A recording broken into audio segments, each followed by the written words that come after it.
صدارة عن جدارة المنتخب اليمني حاولوا يوقعوه، حاولوا انه يخلوه يخسر المباراة، قالوا عنه انه بيلعب لعيبة فوق السن وبيلعب مش عارف فين وفين. النهارده بعدم لعب المنتخب اليمني بسبب طبعا الإراحة بتاعته بعد الفوز الأولاني 3-1 على المنتخب العماني بجدارة واستحقاق يعتلي وبلا منازع صدارة ترتيب مجموعته في بطولة غرب آسيا، يقابل في المباراة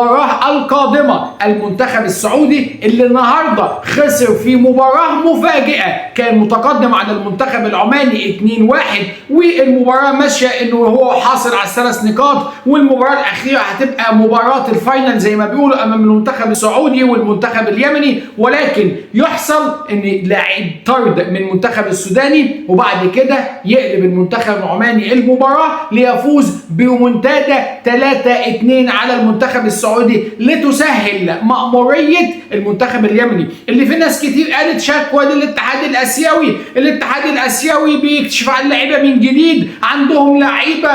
فوق السن، المنتخب اليمني لا يستحق الفوز في المباراة الأولانية، وبدأ البكاء والعويل وهو ماشي في طريقه للحفاظ على بطولته المفضلة بطولة غرب آسيا اللي حاصل على النسخة اللي فاتت والنسخة اللي ما قبلها، وكمان اللي انتوا او اغلب الناس اللي مش يمنيه او مش متابعه قوي المنتخب اليمني، اللي المنتخب اليمني حديث الانضمام حديث التجمع بقاله يا دوبك شهر واحد، زي ما انتم عارفين الظروف، لا بيلعب مباريات وديه كثيره زي ما كل الناس عامله، لا عنده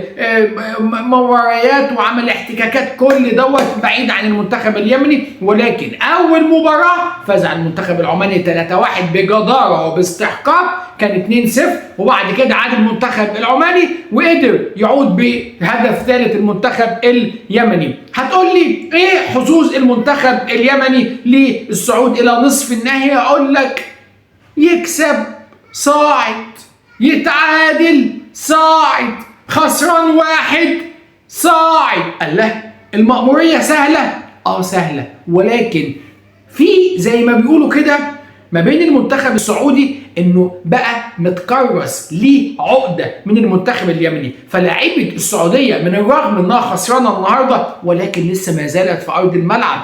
ما فيش حاجه مستحيله، عندهم حميه عايزين ياخدوا حقهم، كسبانهم في البطوله السابقه ومخرجهم، ولكن المنتخب اليمني باللي احنا شفناه المباراه السابقه بالعزيمه والاصرار اللي عند الشباب الصغير اللي تحت 17 سنه، عندهم اصرار ليكملهم مش الفوز ويكرروا الفوز على المنتخب السعودي، بل للتكرار والمحافظة على بطولة غرب آسيا، البطولة المحببة لدى سن تحت 17 سنة، وكل التكهنات وكل المؤامرات وكل الناس اللي قعدوا ويشككوا في المنتخب اليمني حديث العهد وما توفرلوش كل الوسائل المساعدة لأغلب المنتخبات، ولكن في الصدارة عن جدارة يكفيه التعادل، يكفيه الفوز بأي نتيجة، يكفيه حتى لو الخسارة بهدف، وكمان لا قدر الله فرصته كبيرة. ودي ما اعتقدش باللي احنا شايفينه انه ممكن يطلع افضل تواني في المجموعات، لانه طبعا جايب 3 أهداف وداخل في مرماه هدف واحد، اما المنتخب العماني